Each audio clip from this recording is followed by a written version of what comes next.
Ness-Ana TV.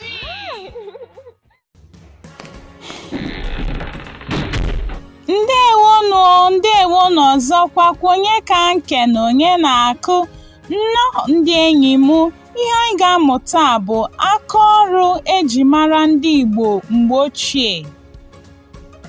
Aka ọrụ eji mara ndị Igbo mgbe ochie. Today we'll be learning traditional Igbo occupations in Igbo language. Aka ọrụ eji mara ndị Igbo mgbe ochie. Aka ọrụ eji mara ndị Igbo mgbe ochie. Ndewo. Nke izizi bụ gịnị? Ịkọ ugbo. Ịkọ ugbo. Ịkọ ugbo. Farming. Ịkọ ugbo. Ịchụ nta. Ịchụ nta. Ịchụ nta. Hunting. Ịchụ nta. Ịzụ ahịa. Ịzụ ahịa. Ịzụ ahịa. Trading. Ịzụ ahịa. Ịkpụ ụzụ. Ịkpụ ụzụ. Onye na-akpụ ụzụ ka a na-akpọ ọkpụ ụzụ. Blacksmith. Ịkpụ ụzụ.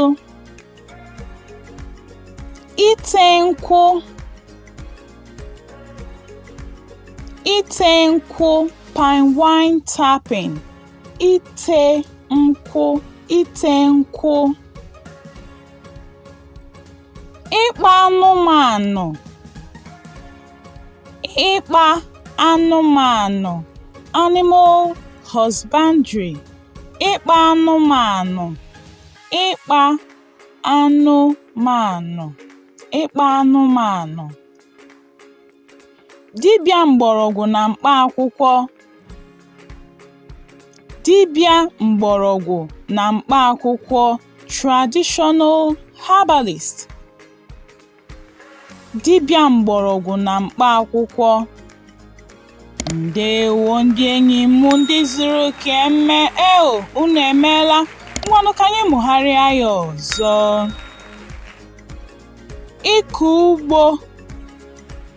Ịkọ ugbo. Ịchụ nta. Ịchụ nta. Ịzụ ahịa. Ịzụ ahịa. Ịkpụ ụzụ. Ịkpụ ụzụ. Ite nkwụ. Ite nkwụ. Ịkpa anụmanụ. Ịkpa anụmanụ. Dibia mgborogwụ na mkpa akwụkwọ. Dibia mgborogwụ na mkpa akwụkwọ.